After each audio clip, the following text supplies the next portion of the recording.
Assalamualaikum warahmatullahi wabarakatuh. Saya Syihabuddin. Terima kasih banyak kerana anda berada di channel YouTube saya dan terima kasih banyak jika anda telah tekan butang subscribe. Kalau belum tekan butang berkenaan, tekan butang itu sekarang. Jika ada video-video yang bermanfaat, insya-Allah akan ada di feed YouTube anda. Saya dapat satu video yang agak menarik untuk di-react. Jom kita tengok video berkenaan sama-sama. Boleh cerita kepada almarhum Habib Salim Asyatiri, cerita sejarah dia. Ni orang alim ni. Nampak Habib Salim Asyatiri. Ayah dia Habib Abdullah bin Umar Asyatiri. Boleh kata hampir tok guru kepada semua habaib di Tarim ni. Tuhan ayah dia. Dia ni dipanggil Sultanul Ilmi.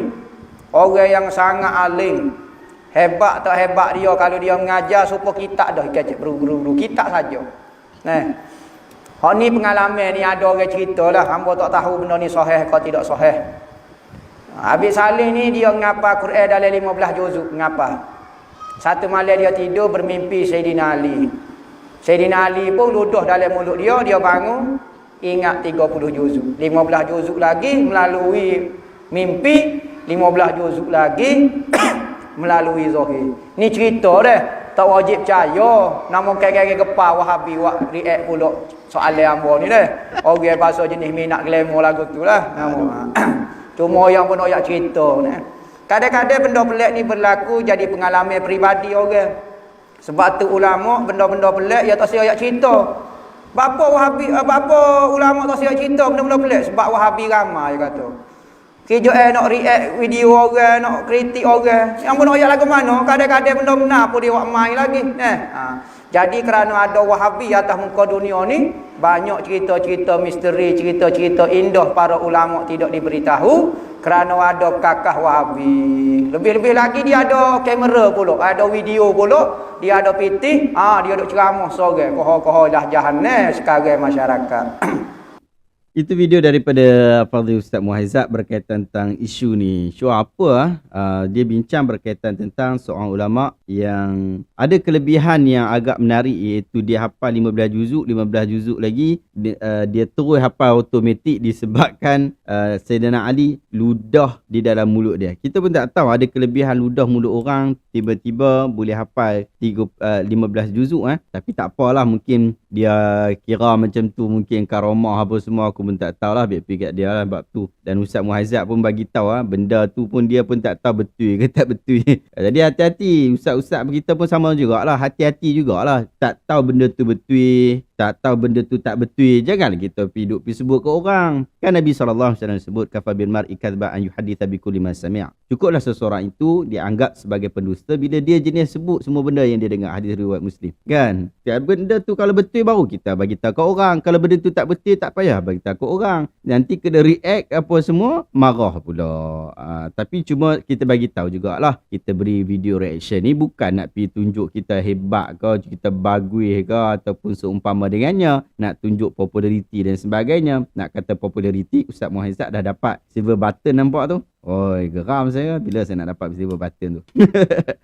Baik, terima kasih banyak. Subhanakallahumma bihamdika asyhadu an la ilaha illa anta. Apa pandangan anda berkaitan tentang video Ustaz Muhaizat? Mungkin boleh komen dekat bawah. Saya tak berikan banyak komen hari ni. Saya nak tengok juga komen-komen anda dekat bawah. Apa reaksi anda? So, saya nak tengok dekat bawah kat YouTube. Terima kasih banyak. Assalamualaikum warahmatullahi wabarakatuh.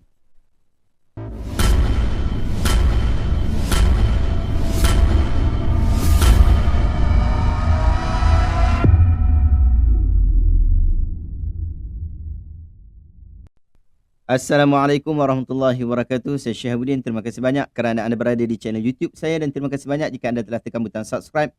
Kalau belum tekan butang berkenaan, tekan butang itu sekarang. Jika ada video-video yang bermanfaat, insya-Allah akan ada di feed YouTube anda.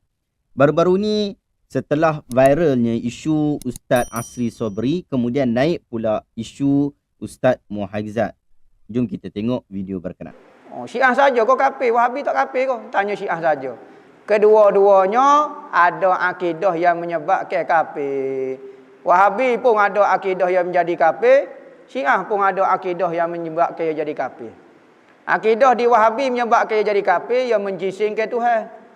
Katanya Imam Syafi'i, al-mujassimatu kafiru. Kumpulan-kumpulan mujassimah ini, akidah-akidah mujassimah ni kafir hukumnya. Jelas-jelas kafir hok kekal dengan aku. Ya. Bukan kafir nikmat kau gapo dia dak. Syiah pula ada jadi kafir. Ya. Gapo dia? Dia kata wahyu ni sepatut turun kepada Sayyidina Ali. Tiba-tiba silap lagu mana Jibril yang turun kepada Muhammad. Tidak kau kafir lagu ni. Seolah-olah ragu lagi dengan Muhammad tu nabi. Sebenarnya Syiah Ali kau nabi kau mana? Kafir lagu ni mikir. Maka dalam Syiah pun ada kafir dia, Wahabi pun ada kafir dia. Hak mana berat dua-dua ni? Sama-sama berat. Okey, baik, kita dah dengar video berkenaan berkaitan tentang kafirnya Wahabi disebabkan Mujassimah. Dan baru-baru ni memang isu-isu kafir ni daripada kedua-dua pihak agak panas. Dan satu video yang sebelum ni berkaitan tentang isu Ustaz Asri Sobri, saya telah buat reaction pada video sebelum ni. Anda boleh tengok pada link di atas. Cuma bila datang pula satu video baru, video kafir juga, iaitu Wahabi kafir. Saya melihat video ni ada yang sama macam video sebelum ni, tapi ada juga yang berbeza. Apa yang sama daripada sudut isu yang dibawa oleh Ustaz Asri Sobri dan juga Ustaz Muhaizat ialah isu kafir. Satu puak kafir dan puak satu lagi mengkafirkan yang lain pula. Satu isu. Yang kedua adalah Ustaz Asri Sobri mengkafirkan ataupun menyifatkan kafir akbar kepada kepada satu pergerakan ataupun satu pegangan akidah lah. Satu pegangan akidah iaitu Al-Asy'ariyah yang menjadi pegangan kepada banyak ulama kita yang hidup hari ni bahkan yang telah meninggal dunia. Manakala Ustaz Muhaizat pula menyatakan kafir kepada satu kelompok yang tidak jelas, iaitu kelompok yang dinamakan Wahabiyah. Sampai hari ni pun hampir tanyalah kepada siapa-siapa pun, daripada sudut Wahabi ni siapa sebenarnya? Mereka masih tak jelas siapa Wahabi ni. Adakah Wahabi ni adalah Ahlul Athar ataupun Wahabi ni adalah Muhammad bin Abdul Wahab, kumpulan Muhammad bin Abdul Wahab sahaja yang berada di Arab Saudi, itu sahaja, ataupun Wahabi ini adalah orang yang tidak suka kepada kerajaan Uthmaniyah dahulu, tapi kerajaan Uthmaniyah pun tak ada sekarang, ataupun yang dia maksudkan dengan Wahabi ini adalah orang yang berbeza pandangan dengan orang Melayu. So kita tak faham siapakah Wahabi dekat sini. Bahkan daripada sudut Wahabi itu juga dia dilabelkan dengan cara pelabelan yang begitu sembrono. Maka kalau awak kata Wahabi saja, maka saya tak tahu nak bagi apa reaction. Tapi kalau awak kata bahawa ini yang dimaksudkannya adalah Wahabiyah Mujassimah, maksudnya satu kumpulan yang menjisimkan Allah. Yang kita faham bahawa Ahlus Sunnah wal Jamaah menyatakan bahawa Allah tidak berjisim. Maksudnya Allah tidak mempunyai tangan macam mana tangan kita. Jika kita mengambil pendapat yang menyatakan Allah ada tangan, maka kita mesti menyatakan bahawa tangan Allah itu bukanlah seperti tangan kita. Laisa kamitslihi syai'. Tetapi satu kelompok yang memang berbeza dengan Ahlus Sunnah namanya Mujassimah. Jadi Mujassimah mereka menjisimkan. Maka tidak ada keraguan dalam bab ini, mereka terkeluar daripada Ahlus Sunnah wal Jamaah.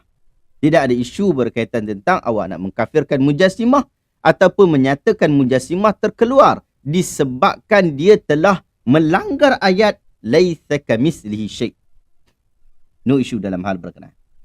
Tapi itulah kan, benda yang tak jelas ni saya pun tak berani nak sebut apa. Bahkan kalau kita nak minta penjelasan lanjut daripada Ustaz Muhaizat, saya rasa agak buang masa, sebab dia pun biasanya tidak memberikan jawapan. Bahkan kalau kita hantar tawaran untuk dialog pun kemungkinan besar dia tidak mahu untuk menerima. Dan itulah yang berlaku kepada kenyataan-kenyataan dia yang sebelum ni dan dialog-dialog sebelum ni.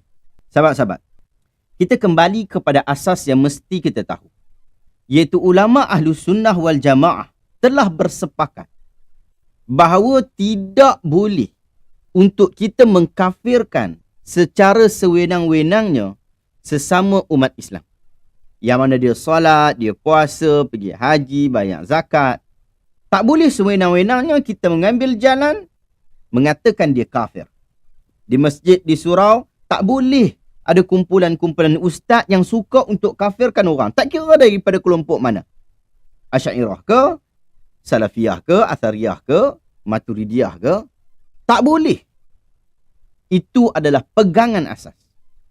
Berbeza pandangan itu biasa. Di dalam isu akidah, dia adalah isu pendidikan akidah ataupun pelajaran tentang akidah. Ia adalah berkaitan tentang satu metod pengajian yang tidak ada pada zaman Nabi SAW. Ia muncul pada zaman kemudian, zaman pengajian akidah, yang mana ia bersifat detail dan bersifat ijtihad. Maksudnya ada kumpulan bagi pandangan sekian-sekian. Ada kumpulan memberikan pandangan yang berbeza dengan kumpulan yang lain. Ada beberapa titik bengit yang susah untuk kita mencari jalan temu. Tetapi banyak pula jalan-jalan yang kita bersepakat. Ahlus Sunnah wal Jamaah, iaitu Al-Asy'ariyah, Salafiyah, Al-Athariyah dan juga Maturidiyah bersepakat bahawa kita beriman dengan apa sahaja yang disebutkan sifatnya oleh Allah. Bahkan kita beriman bahawa Allah Ta'ala lah yang paling layak menyebutkan tentang sifatnya. Bahkan ada perkataan-perkataan yang tidak benar disandarkan kepada kumpulan-kumpulan tertentu seperti Al-Asy'ariyah. Dikatakan bahawa Al-Asy'ariyah menolak sifat-sifat Allah Azza wa Jalla yang tinggal hanya 7 sifat sahaja. Ini semua kenyataan-kenyataan yang tidak benar. Kenyataan yang benar adalah Al-Asy'ariyah mengiktiraf apa sahaja yang Allah Ta'ala iktiraf. Bahkan ada sebahagian yang ditakwilkan, ada sebahagian tidak ditakwilkan. Maka dalam perkara seperti ini, kita perlu faham bahawa ia adalah tentang pengajian akidah. Ia berkaitan tentang pelajaran akidah yang setiap orang memberikan ijtihad. Sehingga Syekh Muhammad Hassan Didiu menyatakan bahawa tiada satu pun manhaj akidah yang terlepas daripada kesilapan. Apa sahaja, ada sahaja daripada setiap pihak yang benar dan juga yang silap. Kerana ia bertegak atas ijtihad dan ia tidak maksud. Anda boleh rujuk penerangan jelas berkaitan tentang perbezaan di antara akidah Al-Asy'ariyah dan juga akidah Salafiyah di dalam video daripada Syekh Muhammad Hassan Didiu. Anda tengok video tu, saya letak dekat link description. Tapi dia dalam bahasa Arab, saya minta maaf. Sebab perbincangan yang detail kita bagi ustaz-ustaz kita tengok. Kita bagi mereka faham, baru mereka ni tak ada lah masuk kat masjid, kat surau, kerja duk kapirkan orang tu, duk kapirkan dengan orang ni. Kalau kita tahu tentang apakah yang kita berbeza, bagaimanakah kita berbeza, tahap manakah kita berbeza, maka insya-Allah keharmonian lah yang kita cari.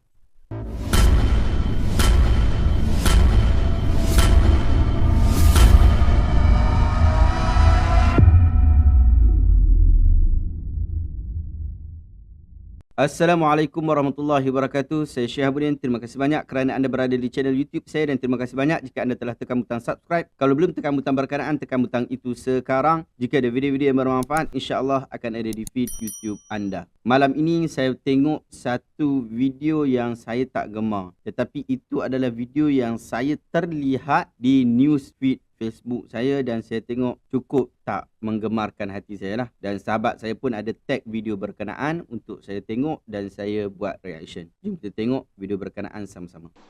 Kenapa manusia yang paling rapat dengan Allah itu Rasulullah tak zikir macam ni?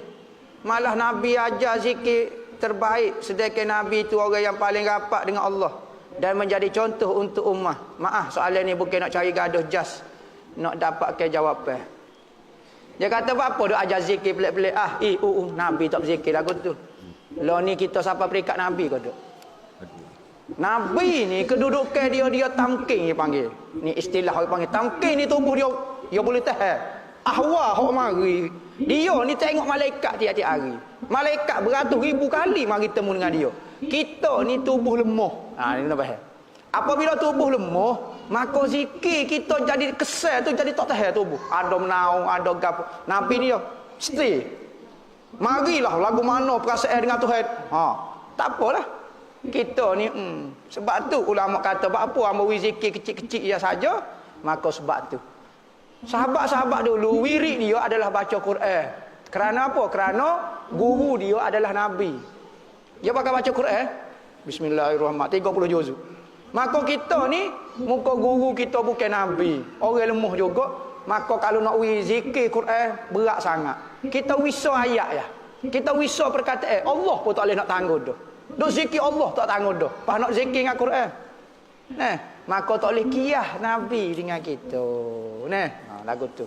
Kali pertama saya tengok video ni, saya sangat-sangat kecewa. Rasa geram dalam hati, rasa macam-macam lah. Mix dalam hati. Tapi saya duk fikir bagaimana seorang ustaz yang selalu berzikir, berselawat, berserban dan berjubah, tapi sanggup menyebutkan kata-kata seperti ini. Tapi tak apalah. Kalau kita nak layan perasaan, nak layan emosi, memang tak ambil lah. Tapi jom kita tengok, kita selidiki apa yang beliau sebut. Pertama, ustaz sebut Nabi berada dalam martabat tamkin yang menyebabkan tubuh baginda boleh tahan dan setiap hari melihat malaikat. Lah ni, kita ni sampai peringkat Nabi ataupun tidak? Perkataan ni sahabat-sahabat adalah perkataan yang cukup tidak sesuai dan diletakkan di tempat yang salah. Ya, kita dan Nabi berbeza daripada sudut martabat dan kemampuan beribadah. Tetapi Nabi seringkali mengajar kita untuk menjadikan baginda sebagai panduan dan ikutan. Pernah berlaku zaman Nabi SAW. Ada orang yang anggap kita ni tak standing dengan Nabi. Jadi amalan kita perlu berbeza dengan Nabi. Di dalam Sahih Al-Bukhari, Anas bin Malik radhiyallahu anhu dia pernah cerita, Ja'a thalathatun rahtin ila buyuti azwajin Nabi sallallahu alaihi wasallam yas'aluna an ibadati Nabi sallallahu alaihi wasallam falamma ukhbiru ka'annahum taqalluha faqalu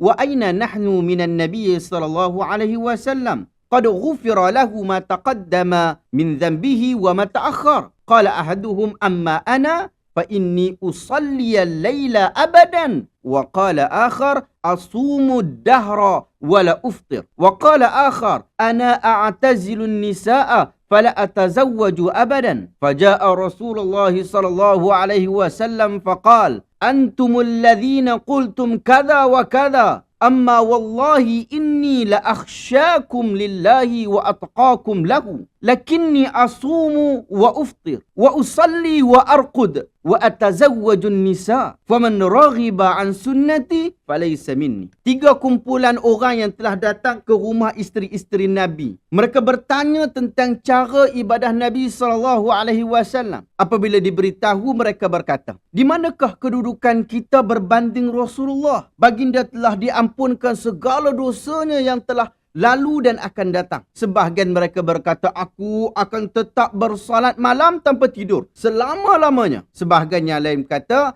aku akan puasa sepanjang tahun tanpa ada hari aku tidak berpuasa. Sebahagian yang lain kata, aku akan menyisihkan diri daripada wanita. Aku tidak akan berkahwin selama-lamanya. Apabila Rasulullah datang, baginda berkata, kamu yang mengatakan itu dan ini, demi Allah, aku adalah orang yang paling takutkan Allah dan paling bertakwa. Tetapi aku juga berpuasa dan ada hari aku tak puasa. Aku salat dan ada waktu aku tidur. Aku juga kahwin dengan wanita. Sesiapa yang tidak sukakan sunnah aku, cara aku, dia bukan termasuk daripada umat. Hadis ini sahih riwayat Imam Al-Bukhari. Mendahulukan apa yang diajarkan oleh Nabi itu sangat-sangat utama. Tak boleh kita mereka-reka. Ibn Kathir di dalam kitabnya Al-Bidayah wa Nihayah, dia sebut, dia kata, idh law kana khairan la sabaquna ilaihi wa ahlu sunnah yaqtaduna wa la yabtadi'un. Sekiranya sesuatu itu dianggap baik, nescaya kita akan didahului oleh orang sebelum kita. Ahli sunnah itu mengikut, tidak mereka-reka. Anda boleh rujuk dalam jilid ke-15 muka surat 269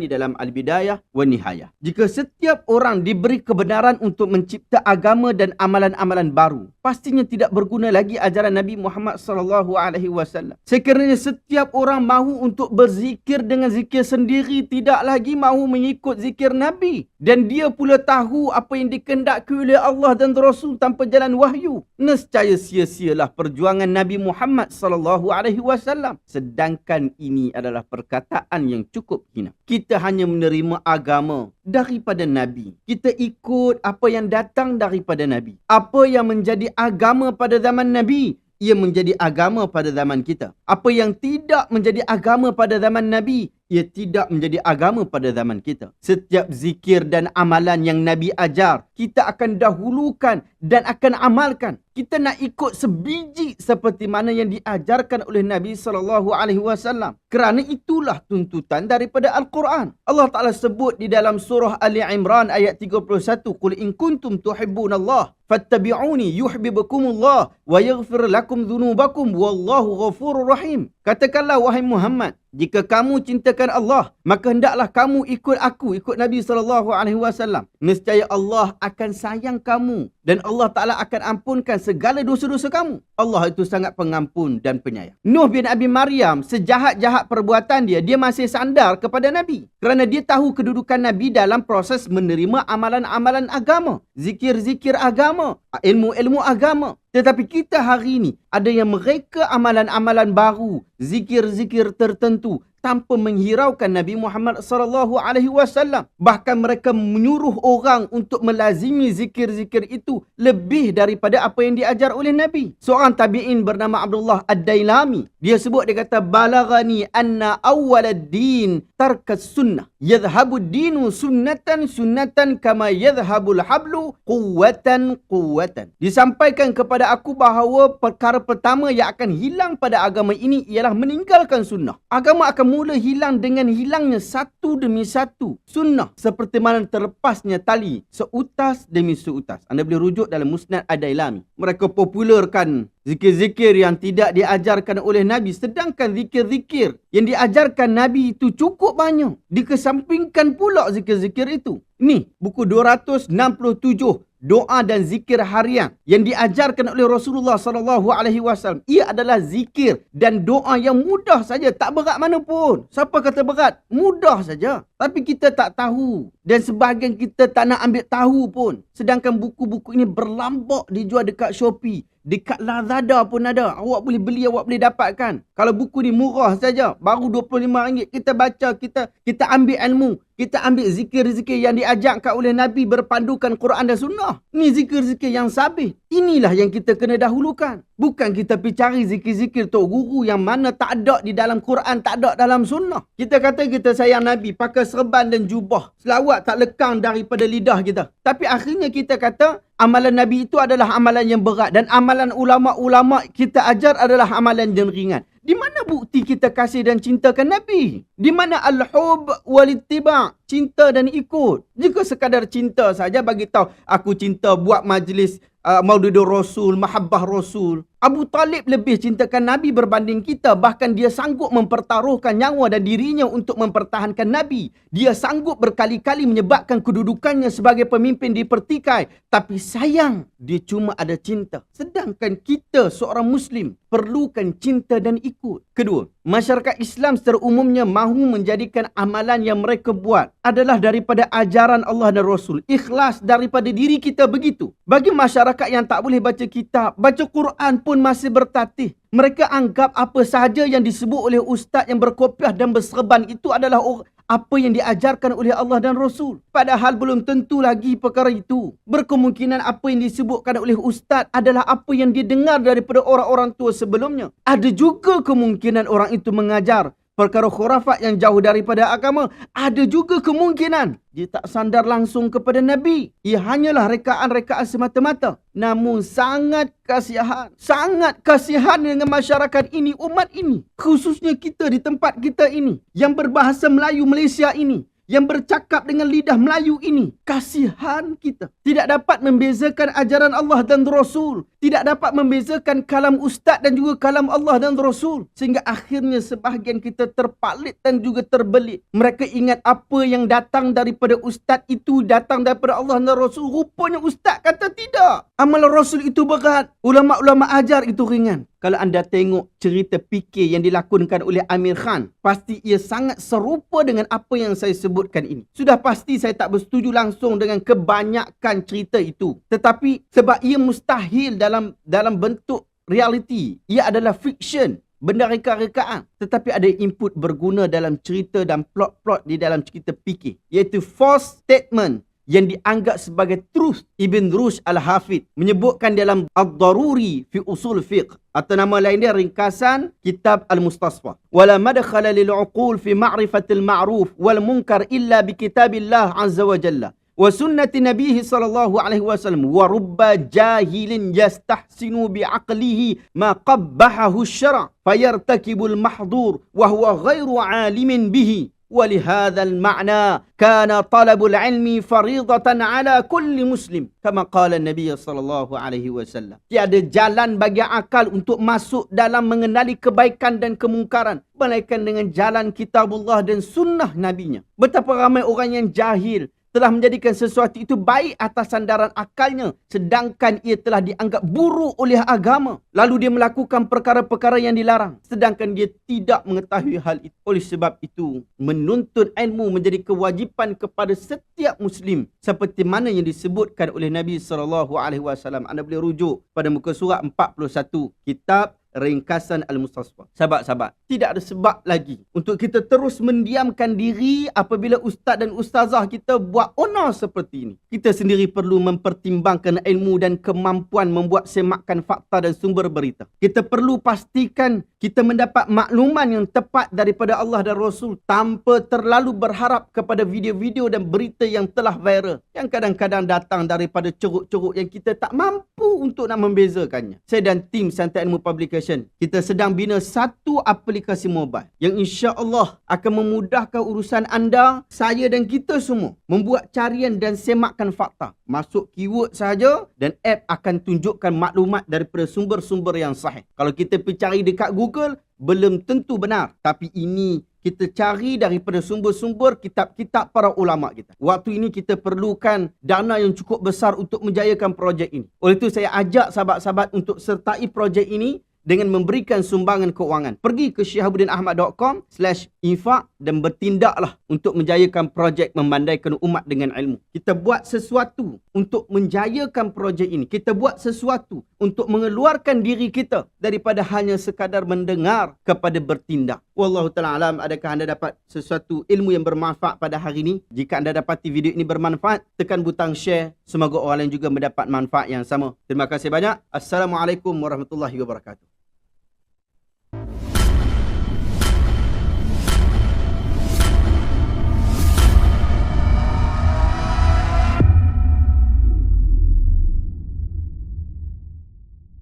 Assalamualaikum warahmatullahi wabarakatuh. Saya Syihabuddin. Terima kasih banyak kerana anda berada di channel YouTube saya, dan terima kasih banyak jika anda telah tekan butang subscribe. Kalau belum tekan butang berkenaan, tekan butang itu sekarang. Jika ada video-video yang bermanfaat, insya-Allah akan ada di feed YouTube anda. Jadi pula viral isu Ustaz Muhaizat mengajak ataupun mengajar orang berkaitan tentang mandi safar. Jom kita tengok video berkenaan sama-sama. Boleh kodok terangkan tentang mandi safar yang orang dulu amalkan dan kenapa telah diharapkan? Mandi Safar ini mandi pada hari Rabu bulan Safar. Bulan Safar ini setengah ulama menyatakan hari bala sepanjang tahun. Bala dikumpulkan pada hari Rabu yang terakhir pada bulan Safar, maka hari Rabu pada bulan Safar susah sikit hari dia. Maka ulama dulu dia buat semaya hajat, baca pada air, minta supaya kita mandi, cucu kereta ataupun minum supaya selamat kita pada hari itu. Wak basuh kereta, wak mandi kau gapo. Maka dipanggillah upacara mandi ataupun ambil air semaya hajat tu dipanggil mandi Safar. Benda itu semata-mata atas pendapat ulama saja. Ada ulama kata tidak ada. Ada ulama kata ada. Ada ulama yang kasyaf lah, yang Allah Ta'ala buka mata hati dia, dia nampak bala turun yang sangat banyak pada hari Rabu akhir bulan Safar. Maka benda ni tak boleh buat hujah, tetapi sebagai usaha dan ikhtiar kita. Pada hari Rabu bulan Safar ini supaya jaga keselamatan, supaya berhati-hati, salah satu usaha pok kita mandi Safar. Mandi supaya hilang takut jatuh bala kau gapo dia. Tu sahaja. Bukan semestinya wajib kau gapo dia. Benda tu ijtihad ulama saja. Nak buat tak apa, tak si buat pun tak apa. Kau orang haram ke mandi Safar tu, tak tahulah, takut ada unsur-unsur benda-benda hak tak comel ke ataupun hak haram ke tu Wahabi. Wallahu a'lam. Al-Fatihah. Wahabi pula kena ya. Dia nak buat apalah. Sahabat-sahabat, Nabi SAW sebut dalam satu hadis, la adwa wala tiyarah wala hama wala safar. Tidak ada penyakit yang berjangkit. Tidak ada kepercayaan bahawa haiwan memberi manfaat dan mudarat, kesianan. Tidak ada juga kepercayaan datangnya malapetaka disebabkan burung hantu. Dan tidak ada kesialan dalam bulan Safar. Hadis ini sahih. Riwayat Imam Bukhari, riwayat Imam Muslim, riwayat Imam Abu Daud dan riwayat Imam Ahmad. Kepercayaan sial dan balak serta badi terhadap bulan Safar memang telah berlaku sejak zaman dulu lagi. Bahkan sejak zaman Nabi SAW lagi. Sehingga hadis yang kita telah sebutkan tadi menyebutkannya. Orang Arab Jahiliyah tidak berperang pada bulan Safar kerana mereka merasa sial dengan bulan berkenaan. Merasa sial pada bulan-bulan tertentu adalah bercanggah dengan akidah Ahlus Sunnah wal Jamaah. Kita yang duk sebut akidah kita akidah Asy'ariyah. Kita yang duk kata kita pegang dengan mazhab Asy-Syafi'i. Kita kena perhati sungguh hadis yang Nabi SAW sebut tu. Bukan kita sesuka hati mengatakan ia ijtihad para ulama sedangkan ia bercanggah dengan nas-nas agama yang jelas. Mandi Safar telah dianggap sebagai bid'ah dalalah dan diharamkan oleh semua negeri di Malaysia. Anda boleh rujuk garis panduan khurafat dan azimat menurut perspektif Islam yang diterbitkan oleh JAKIM, diedarkan ke semua negeri. Mesyuarat Lembaga Fatwa kali ke-23 pada 29 Syawal 1434 Hijriah ataupun 5 September 2013. Sebulat suara menerima garis panduan tersebut. Apa garis panduan tu kata? Antara bentuk-bentuk khurafat ialah kepercayaan kepada keramat seperti kubur, pokok kayu, telaga, keramat, batu, bukit, tongkat dan sebagainya. Kepercayaan itu yang pertama. Yang kedua, kepercayaan kepada sial majal seperti adat mandi Safar, adat mandi membuang sial dan sebagainya. Jelas di situ ia telah diharamkan dan dimasukkan dalam kategori khurafat dan bercanggah dengan akidah. Fatwa Sabah yang telah diwartakan pada tahun 2017 pula dia kata bahawa mandi Safar adalah ritual yang bertentangan dengan hukum syarak. Yang kedua, ia adalah suatu bid'ah yang keji dan mengandungi beberapa i'tikad yang fasid serta aktiviti yang tidak senonoh. Yang ketiga, mana-mana orang Islam yang melakukan ritual atau aktiviti mandi Safar atau seumpama dengannya adalah melakukan kesalahan dan boleh diambil tindakan di bawah enakmen Kesalahan Jenayah Syariah Negeri Sabah 1995 atau undang-undang lain yang berkuat kuasa di negeri ini. Oleh itu, saya menyeru ahli-ahli agama supaya menentang sepenuhnya amalan yang sudah pupuh di negara kita ni. Kita dah sepakat dah yang ni bercanggah. Jangan kita biarkan ia kembali marak kerana kasih dan cinta kita kepada Allah dan juga Rasul. Di dalam portal Mufti Wilayah Persekutuan, dia kata Safar yang dimaksudkan dalam hadis adalah kepercayaan karut yang dianuti oleh masyarakat Arab Jahiliyah yang dilarang oleh Nabi SAW untuk mempercayainya. Antaranya adalah mereka mempercayai bahawa apabila tibanya bulan Safar akan berlakulah perkara buruk. Kepercayaan ini hampir serupa dengan kepercayaan orang Melayu di dalam amalan mandi Safar, di mana mereka melakukan upacara tersebut untuk menolak bala dan musibah dan ianya dilakukan hanya pada bulan Safar. Tidakkah ia memberi isyarat bahawa adanya kepercayaan bahawa bulan itu adalah bulan sial dan musibah seperti yang dipercayai oleh masyarakat Arab Jahiliyah? Itu sama. Ini adalah satu perbuatan yang ditegah oleh Nabi, ditambah pula dengan amalan karut marut yang mengiringi tamasya mandi Safar. Sahabat-sahabat, saya ada dua pesanan. Pertama, khusus kepada Jabatan Agama, kepada Jabatan Mufti di seluruh Malaysia. Sudah tiba masanya Jabatan Agama mengambil tindakan terhadap kenyataan daripada Ustaz Muhaizat ini. Mohon beliau tarik semula kenyataan beliau. Mohon beliau bertaubat daripada mengajak orang, daripada melakukan perkara khurafat seperti ini. Supaya akhirnya akidah kita yang kita sayang ini terjaga dan fatwa-fatwa institusi agama tidak dianggap remeh. Betapa lama lagi kita nak biarkan majlis-majlis agama ini tidak mengambil tindakan terhadap kenyataan-kenyataan seperti ini. Kenyataan-kenyataan yang begitu jelas dan lancang mempertikaikan apa yang telah kita cuba untuk hapuskan. Saya yakin inilah masanya yang paling sesuai untuk pihak Jabatan Agama, pihak mufti, pihak ahli akademik mengambil tindakan kepada kenyataan yang cukup sembrono seperti ini.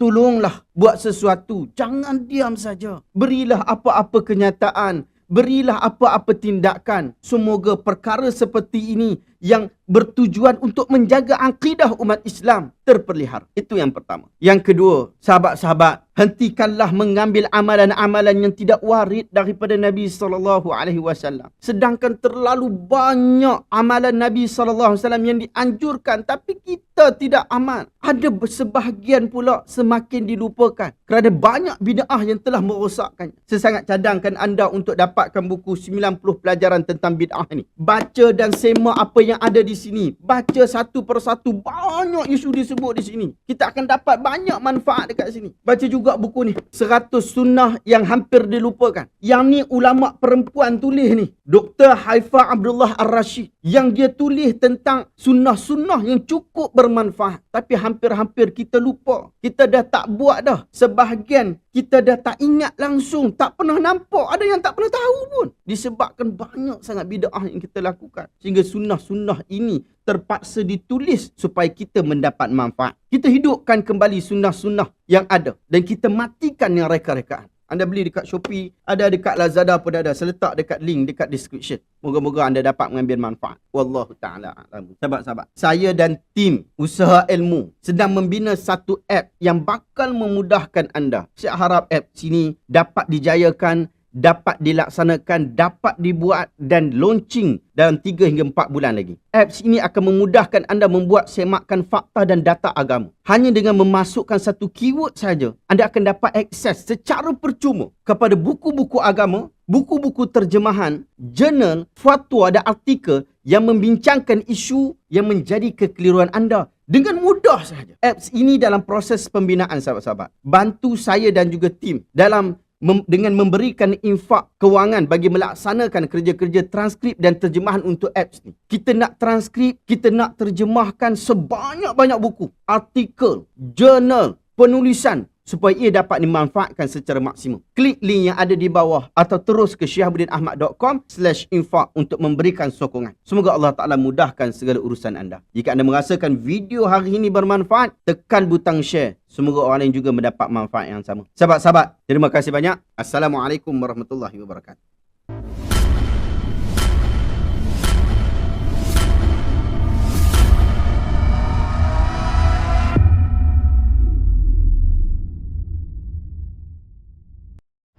Assalamualaikum warahmatullahi wabarakatuh. Saya Syabuddin. Terima kasih banyak jika anda telah berada di channel YouTube saya. Terima kasih banyak juga jika anda telah tekan butang subscribe. Kalau belum tekan butang berkenaan, tekan butang itu sekarang. Jika ada video-video yang bermanfaat, insya-Allah akan ada di feed YouTube anda. Baru ni famous satu video daripada Ustaz Al-Fadhil Ustaz Muhaizat hafizahullah berkaitan tentang doa ataupun zikir bismillah kepada ahli naubah. Ustaz boleh dak ijazah bismillah 41 ahli naubah amal ke waktu bila? Ijazah bismillah ni dekat nak tidur baca bismillahirrahmanirrahim 41 kali hadiah kepada ahli naubah. Ahli naubah ni wali hak tak nampak. Niat supaya dia tu jaga kita ketika kita tidur, keluarga kita, isteri kita ko, rumah kita ko, pondok kita ko. Dekat nak tidur dah. Ambil ijazah dah tu. Yang mana kita tahu bahawa ahli naubah ni adalah wali yang ghaib ataupun boleh juga disebut sebagai rijalul ghaib. Jadi amalan tu 41 kali baca bismillah sebelum tidur. Seperti mana yang disebutkan oleh para ulama kita, apabila dilakukan sesuatu perkara bid'ah, maka dia sifat dia akan menghilangkan satu sunnah. Antara yang sunnah yang hilang daripada perkara ini adalah daripada hadis Nabi SAW banyak cerita berkaitan tentang zikir-zikir yang Nabi anjurkan untuk kita baca sebelum tidur. Bahkan anda dapatkan buku ni. Buku 267 Doa dan Zikir Harian. Yang ni diambil daripada hadis Nabi SAW. Ini pada bahagian zikir sebelum tidur. Ini juga bahagian zikir sebelum tidur. Bahagian zikir sebelum tidur. Bahagian zikir sebelum tidur. Bahagian zikir sebelum tidur. Bahagian zikir sebelum tidur. Lebih daripada 12 ajaran Nabi SAW yang dianggap sebagai sunnah yang kita lakukan sebelum tidur. Tetapi apabila dibawa satu amalan yang tidak datang daripada Nabi SAW. Ia membawa pelbagai kecelaruan-kecelaruan dalam agama. Oleh itu berpadalah dengan apa yang datang daripada Nabi SAW. Kerana berpada dengan apa yang datang daripada Nabi menunjukkan rasa cinta kita kepada Allah Azza wa Jalla. Allah Ta'ala sebut di dalam surah Ali Imran ayat 31. Qul in kuntum tuhibbunallah fattabi'uni yuhibbukumullah wa yaghfir lakum dhunubakum. Katakanlah jika benar kamu cintakan Allah, ikut aku, ikut Nabi SAW, yuhibbukumullah, Allah Ta'ala akan sayang kamu dan Allah Ta'ala akan ampunkan segala dosa-dosa kamu. Maka kita kena pastikan kita berpada dengan apa yang datang daripada Nabi SAW. Apa yang datang daripada orang selain daripada Nabi, ia mempunyai pelbagai kecacatan demi kecacatan. Apatah lagi isu yang kita angkat pada hari ini. Adakah anda merasa sesuatu yang bermanfaat pada video kali ini? Jika anda rasa video kali ini bermanfaat, tekan butang share. Semoga orang lain mendapat manfaat yang sama. Jika anda nak dapatkan buku 267 doa dan zikir harian yang merupakan doa-doa dan zikir-zikir daripada hadis Nabi SAW yang sabit, anda boleh dapatkan di Shopee ataupun di Lazada, di kedai Santai Ilmu Publication, ataupun anda tekan, anda call, anda WhatsApp nombor yang ada di bawah. Terima kasih banyak. Assalamualaikum warahmatullahi wabarakatuh.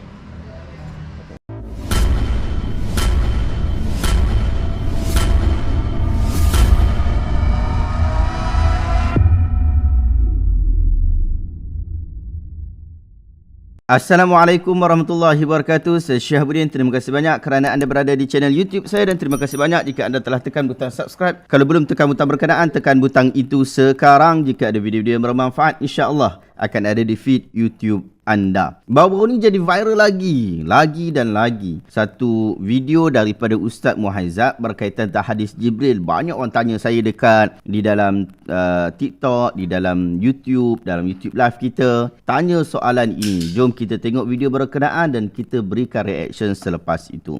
Ustaz, maaf, andai soalan sensitif.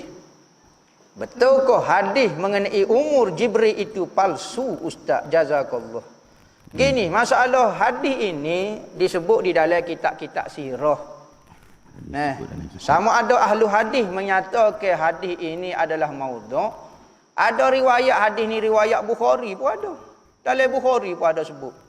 Dalam kitab apa dia hang tak ingat dah. Dia kata rawahul Bukhari. Dalam Bukhari. Satu hari Rasulullah tanya kepada Jibril, kam amarta minas sinin? Berapa umurmu ya wahai Jibril? Jibril kata, hamba tak tahulah adri. Aku tak tahu, tetapi dibintai di hijabur rabi', hijab yang keempat ataupun langit keempat, ada satu bintai yang akan muncul 70,000 tahun sekali, dan aku tengok 71,000 kali dah. Mujawazah. Maka Jibril macam banggalah sebab mu tahu dak aku tanya sangat. Maka Rasulullah tanya, mu tahu dak bintai tu siapa dia? Jibril kata tak tahu. Akulah bintai tu hang mu duk tengok. Terkejut pula Jibril. Allah, mu sebenarnya. Aku duk ingat aku lagi lebih tua. Mu lebih tua rupanya. Maka hadis tu ada riwayat, ada ulama-ulama hadis menyatakan hadis ini adalah hadis maudhu'. Ada ulama-ulama lain meletakkan dalam kitab dia. Ada ulama ni kata rasa tak silap ambo rawahul Bukhari, rasa ada riwayat tu rawahul Bukhari nak kata.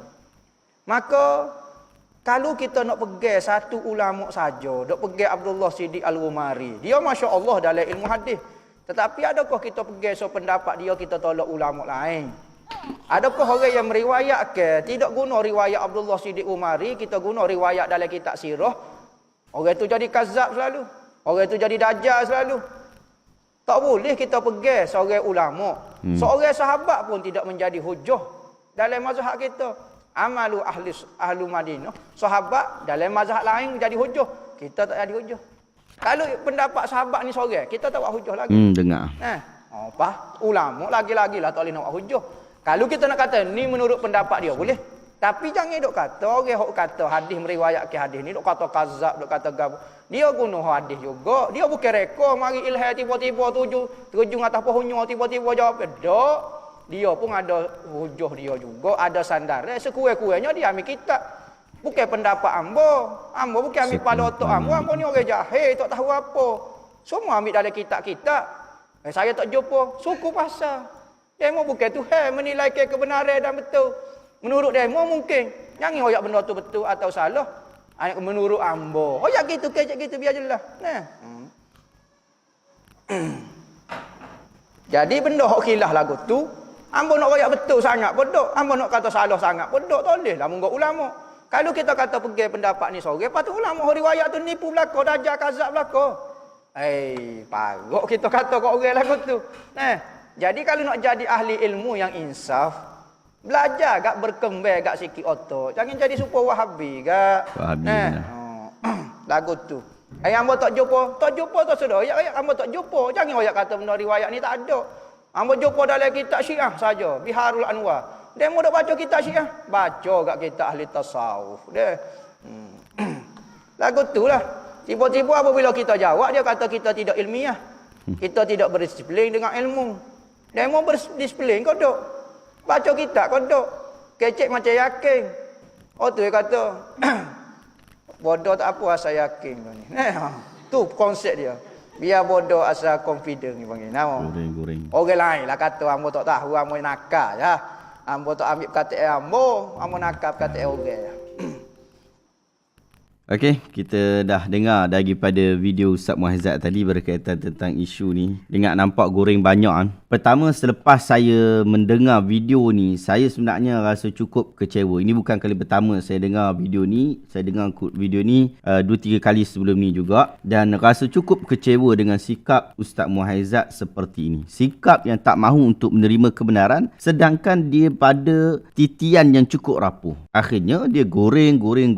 Kita pusing, orang awam pening. Ibn Salah pernah sebut tidak halal kepada sesiapa yang mengetahui ia hadis palsu, kemudian dia meriwayatkannya dalam apa bentuk sekalipun, melainkan disertai dengan menerangkan tentang kepalsuan itu. Anda boleh rujuk kenyataan Ibn Salah ni dalam kitab Ulumul Hadis muka surat 98. Sahabat-sahabat, riwayat yang palsu ni memang banyak dalam kitab. Sebab tu para ulama hadis kita hadir untuk menjelaskan tentang pemalsuan-pemalsuan berkenaan. Syekh Abdul Fattah Abu Ghudah di dalam mukadimah buku kita ni, Al-Manarul Munif ni, buku ni dah ada dekat Shopee, dekat Lazada, anda boleh beli buku ni. Buku ni akses, Ustaz Muhaizat boleh beli yang ni. Kalau dia tak nak beli, kalau dia rasa nak bagus, nak baca buku ni, saya boleh bagi free, tak ada masalah. Bagi tahu alamat, saya hantar insya-Allah. Apa yang disebut oleh Syekh Abdul Fattah Abu Ghudah yang juga merupakan tokoh sufi juga. Beliau sebut, dia kata dalam buku ni, maka bagi orang-orang yang mempunyai ilmu itu hak untuk menerangkan hadis-hadis rekaan, hadis-hadis palsu. Juga menolak segala kesesatan dan penyelewengan. Pada bahagian ke-17 dalam buku kita ini juga, muka surat 99,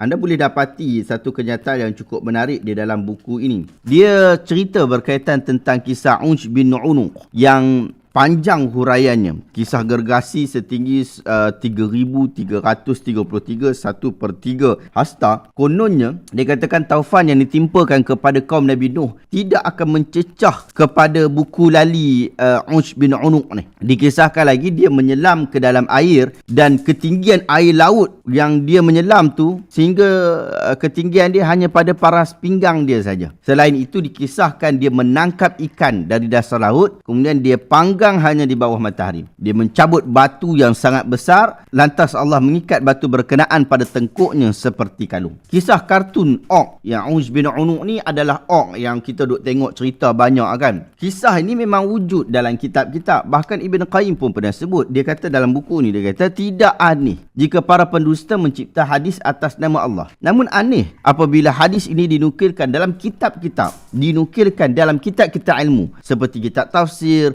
dan lain-lain tanpa penjelasan keadaan hadis tersebut. Hadis ini direka dengan tujuan mencela kisah-kisah para nabi. Kedua, mengatakan diri ambo sekadar nakal jah adalah ayat Hatibul Lail, iaitu pengutip kayu pada waktu malam. Dia tidak boleh bezakan antara kayu dan binatang berbahaya. Di dalam Tahzibul Kamal fi Asma'ir Rijal, Yahya bin Sa'id Al-Qattan dia pernah sebut, dia kata la tanzuru ila al-hadith walakin anzuru ila al-isnad fa in sahha al-isnad wa illa fala taghtarra bil hadis idza lam yasihhal isnad. Jangan kalian duk lihat pada hadis matan semata-mata. Bahkan lihatlah pada sanadnya. Jika sanadnya sahih, maka itu yang terbaik dan matannya boleh diterima. Jika tidak, sanadnya tidak sahih, maka janganlah kalian tertipu dengan hadis ataupun matan jika sanadnya tidak sahih. Anda rujuk pada jilid yang pertama muka surat 165. Ketiga, ulama bukan hujah, tetapi hujah dan pandangan ulama itulah yang diambil perhatian.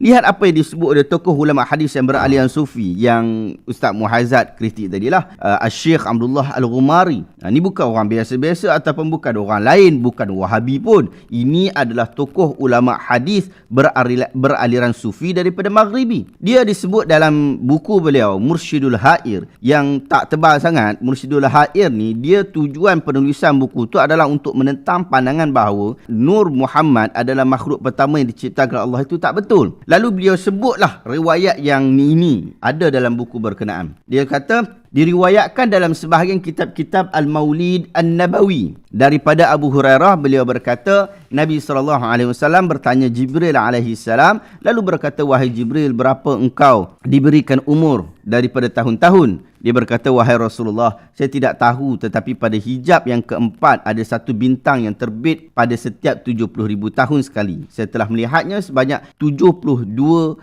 kali. Lalu Nabi bersabda, demi keagungan Tuhanku, akulah bintang itu. Syekh Abdullah Al-Ghumari, dia sebut, dia kata, wa hadza kadhibun qabihun qabbahallahu man wada'ahu waftarah. Dan hadis ini adalah bohong lagi jijik. Moga Allah burukkan sesiapa yang merekanya dan menipu tentangnya. Anda boleh rujuk dalam Mursyidul Hair benda ni. Boleh download pun, boleh baca buku tu kalau hampa tahu bahasa Arab. Tapi nak buat macam mana? Ustaz Muhaizat tak mahu terima bahawa riwayat yang dibawakan itu palsu. Dia nak kata benda ni khilaf. Khilaf tak mana? Kalau kita kata khilaf, ada pandangan yang lain mengukuhkan pendapat ini. Lalu dia berhujah ini ada dalam kitab. Tak betul. Sedangkan beliau telah jauh daripada keadaan ilmu dalam bab ni. Keempat, kemudian Ustaz Muhaizat tunjukkan bahawa kenyataan yang beliau nukilkan itu ada dalam buku Sirah Al-Halibiyah yang ditulis oleh Ali bin Ahmad Al-Halabi yang meninggal pada tahun 1044 Hijriah, lebih kurang 400 tahun lepas. Riwayat buku itu sendiri yang Ustaz Muhaizat bawa itu sendiri sangat meragukan. Bahkan kalau kita berpada dengan kenyataan Syekh Abdullah Al-Ghumari juga, sebenarnya sama aja. Dah selesai pun isu ni. Sebab Syekh sebut dekat situ diriwayatkan dalam sebahagian kitab-kitab Maulid Nabawi. Maksudnya kitab sirah. Bahkan kemungkinan besar Syekh merujuk kepada buku ini kerana buku ini mempertahankan tentang Nur Muhammad, sedangkan Syekh yang sufi itu sedang menentang pandangan berkenaan dalam kitab tulisan beliau. Tapi tak apalah, kita semak juga rujukan yang Ustaz Muhaizat bagi. Dalam buku itu disebutkan, wa ra'aitu fi kitab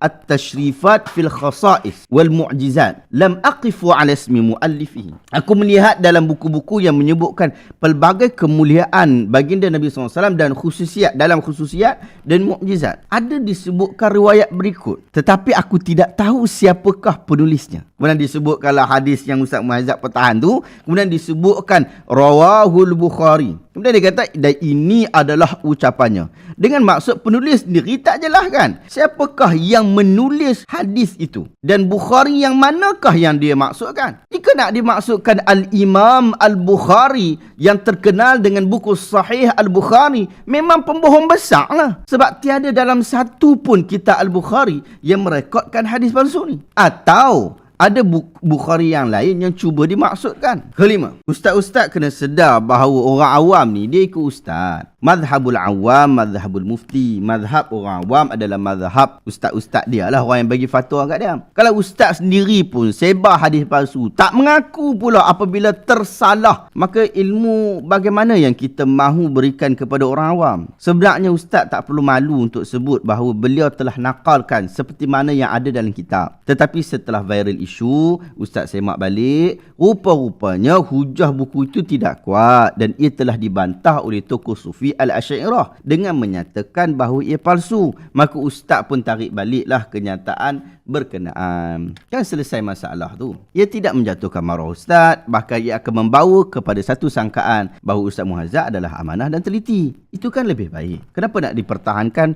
pada perkara yang tak perlu pertahan? Kalau hadis tu dah palsu dan tidak ada bukti yang sebaliknya, maka kekallah kepalsuan. Saya tahu Ustaz Muhazzaq bukan kepakarannya dalam ilmu hadis. Kalau kepakaran dalam ilmu hadis, benda ni simple sangat. Tapi bila kita tak pakar dalam bahagian ilmu hadis, saya juga termasuk dalam kategori berkenaan, maka kita berpada dengan apa yang disebutkan oleh ulama-ulama hadis. Wallahu ta'ala alam. Semoga ada ilmu yang bermanfaat pada video kali ini. Jika anda rasa video ini bermanfaat, tekan butang share. Semoga orang lain juga mendapat manfaat yang sama. Terima kasih banyak. Assalamualaikum warahmatullahi wabarakatuh.